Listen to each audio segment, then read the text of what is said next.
Some people are hurting, but some people are invested in their wounds. In this episode, we unpack the psychology of the rescuer trap, why overgiving women get pulled into healing roles, why certain people resist accountability, and how relationships can become emotional systems, where one person overfunctions and the other underfunctions. Using Bowen family systems, Jung's shadow and projection, peer-reviewed research on trauma/event centrality and interpersonal victimhood, and practical Stoic tools, dichotomy of control, slowing assent, you'll learn how to care without carrying, set clean boundaries, and stop being guilted into emotional labor. Educational content only, not therapy. If you are in danger or experiencing abuse, seek local professional help immediately. Stop trying to heal people who are invested in their wounds. Let me start gently. If you are the kind of woman who has a big heart, a soft heart, a loyal heart, this message may feel like a mirror, and mirrors are not always comfortable, but they are freeing. There is a particular kind of exhaustion that comes from trying to heal someone who is not participating in their own healing, not someone who is struggling, not someone who is trying and failing. I mean someone who has quietly built a whole identity around their wound. Because there is a difference. There's a difference between I'm hurting and I want to grow, and I'm hurting and I want you to carry me. If you have lived long enough, you already know this. Some people do not want solutions. They want sympathy without accountability. They want love without repair. They want your emotional labor without doing their inner work. And because you are kind, you keep offering what you have.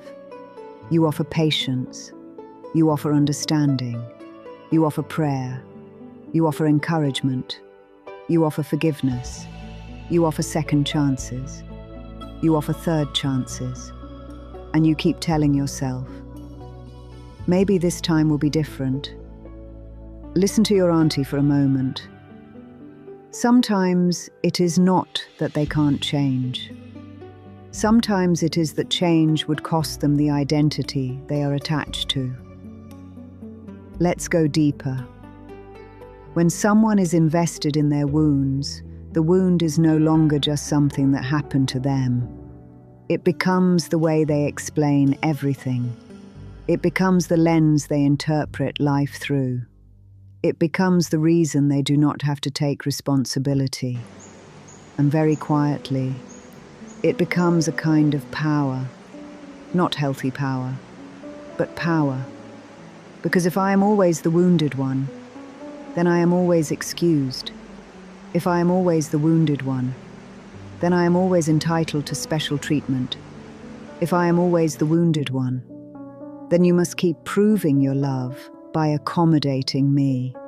And if you stop accommodating, I can accuse you of being cruel. This is how the trap works. Now, I want you to hear this clearly. Acknowledging the pattern does not mean you are mocking someone's pain. Pain can be real and still be used as a currency. Pain can be real and still become a personality structure. Pain can be real and still become a way to avoid growth. So this episode is not about judging people. It is about protecting you. Because overgivers, good women, strong women, are the ones who get recruited into carrying other people's unfinished inner work. Now let's bring in family systems theory. Bowen. Family systems views the family as an emotional unit, meaning people don't just have problems alone. They organize themselves in roles. One person becomes the stabilizer, another becomes the destabilizer. One becomes the caretaker, another becomes the dependent. One becomes the one who fixes, another becomes the one who can't. and the system stays balanced by keeping those roles in place. So what happens when you are the stabilizer? You become the one who manages tension. You make peace. You smooth conflict. You explain. You rescue. You anticipate. You overfunction. And here is the part many women miss. Overfunctioning feels like love, but it teaches the other person to underfunction. Because if you carry it, why would they learn to carry it? If you rescue them from consequences, why would they face the discomfort that creates growth? If you always return, why would they take your boundaries seriously? So the system becomes dependent on you, not in a romantic way, in a structural way. Your overfunctioning becomes the glue, and the moment you pull back, the system panics. So it pressures you. It triggers guilt. It triggers fear. It triggers, maybe I'm too harsh. No, the system is responding to change. Now let's add Jung.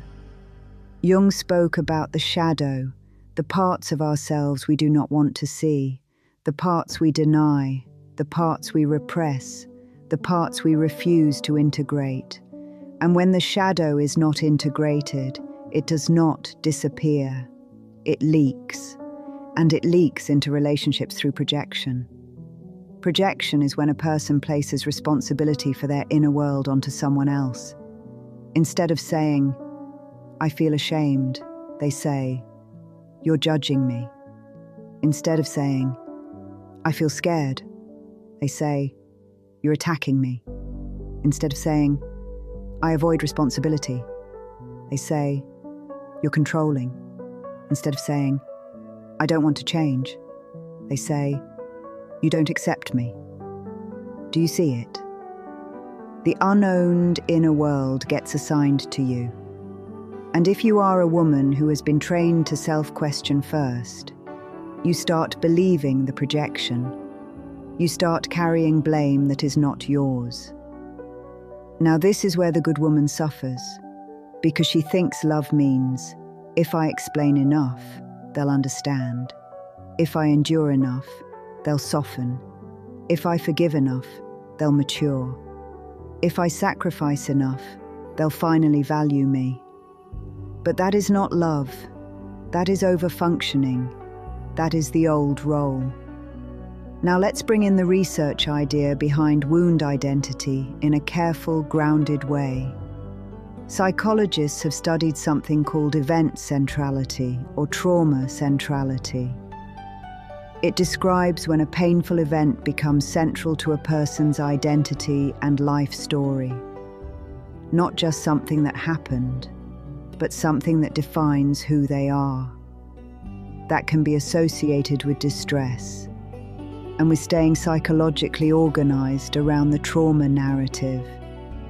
And when someone is organized around that narrative, they can feel threatened by anything that challenges it, including accountability, including boundaries, including the idea that they have choices now.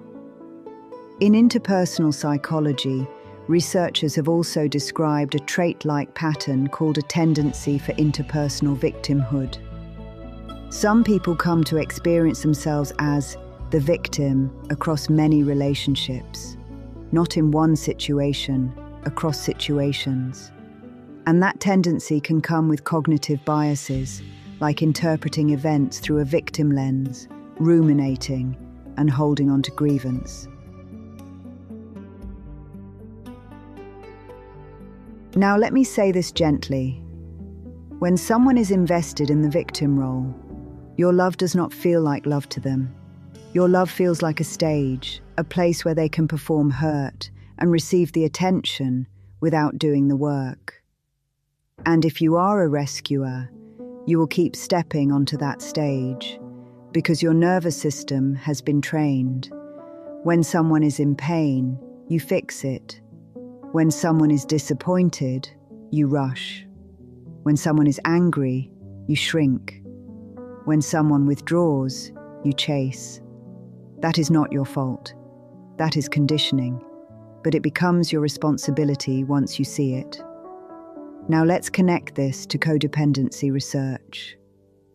In the academic literature, codependency is debated, but when researchers measure patterns often labeled as codependency, certain clusters come up repeatedly: self-sacrifice, interpersonal control, emotional suppression, and over-focus on the other person. Meaning, you manage your anxiety by managing them, not because you are manipulative, but because you were trained that peace depends on your performance. So the rescuer begins to feel responsible for another adult's emotional state. If they are upset, you feel at fault. If they are unstable, you feel responsible. If they fail, you feel guilty. If they refuse help, you feel rejected. And slowly, you start living inside their wound. Listen, that is a spiritual and psychological drain, because their wound becomes your assignment. And you cannot complete an assignment that belongs to another person's inner life. Now, here is the most important distinction in this episode. There is a difference between supporting someone and carrying someone. Support says, I can walk with you while you do your work. Carrying says, I will do the work for you. And many good women have been trained to carry. That is why they burn out. So how do you tell the difference between a person who is struggling and a person who is invested in staying wounded? Let's make it practical and clear. A struggling person may be messy, but you will see signs of ownership. They may say, I was wrong. I need help. I'm trying. I don't like what I did. They may relapse, but they repair. They apologize without excuses. They take steps. They accept consequences. They can tolerate honest feedback. That is struggling. A person invested in their wound will be different. They may speak emotionally, but the structure stays the same. They blame, they deflect, they punish boundaries, they refuse repair, they demand endless understanding, but offer little accountability. They want your comfort, but resist your truth. They compete for sympathy. And when you stop rescuing, they escalate. They create crisis. They accuse you of being cold. They rewrite your boundary into betrayal. And here is the key sign. Your presence does not empower them. It enables them, because they are not using your support to grow. They are using your support to avoid discomfort. Now let's place this in Bowen language again. When you withdraw from overfunctioning, the system experiences anxiety, and the anxious system will try to pull you back into your old function. So expect this. When you stop rescuing, the pressure increases. Not because the relationship is suddenly worse, because you changed the role, and a changed role destabilizes the old equilibrium. This is why women often go back. They think, it got worse when I set the boundary. No, it became visible. The system stopped being cushioned. Now, this is where Stoicism becomes your friend. Stoicism gives you emotional tools without turning you cold. Epictetus begins with a simple division. Some things are up to us, and some things are not. This is not just philosophy. It is nervous system retraining. Because when you are a rescuer, you live as if other people's inner work is up to you. But it is not. It never was. What is up to you? Your boundaries, your choices, your standards, your time, your response, your integrity. What is not up to you? Another adult's willingness, another adult's accountability, another adult's relationship with their own pain, another adult's commitment to change. another adult's reaction to your boundary. So your practice becomes this. When you feel pulled into rescue, return to what is yours. Return to your jurisdiction. Return to your lane. Because every time you step into their lane, you abandon your own.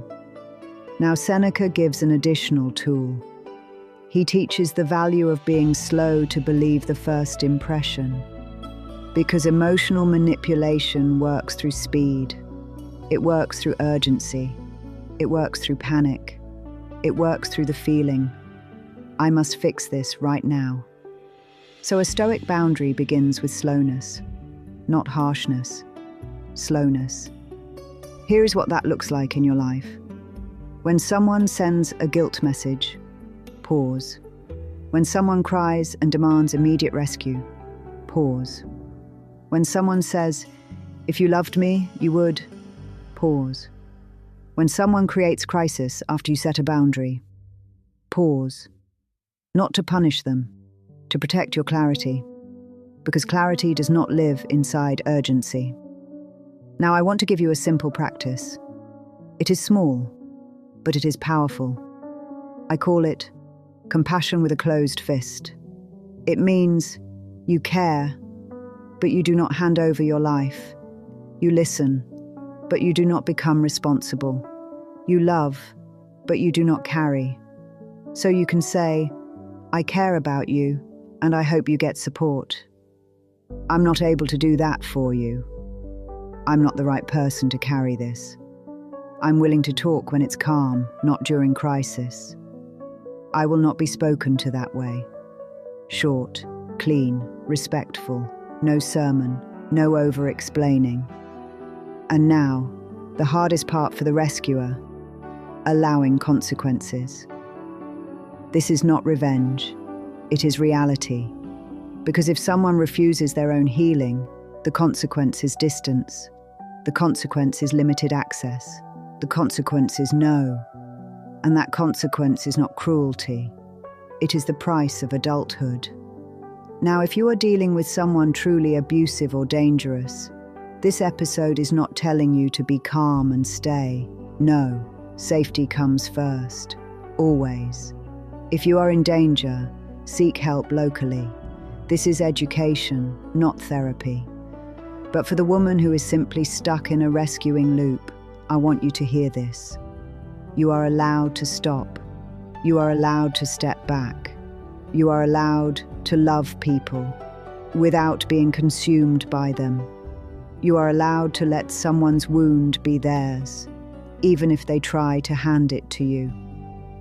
Because the truth is, you cannot heal a person who needs their pain to stay in control. You cannot heal a person who refuses self-reflection. You cannot heal a person who punishes accountability. You cannot heal a person who uses your empathy as a resource. And when you finally accept that, a new life begins. A life where your kindness remains, but your self-betrayal ends. Let me close with this. You do not have to become hard. You do not have to become bitter. You do not have to become cruel. You simply become clear. And clarity is the kindest thing you can give yourself, and sometimes the kindest thing you can give them, because it stops the dance, it stops the enabling, it stops the performance, it returns responsibility to the rightful owner.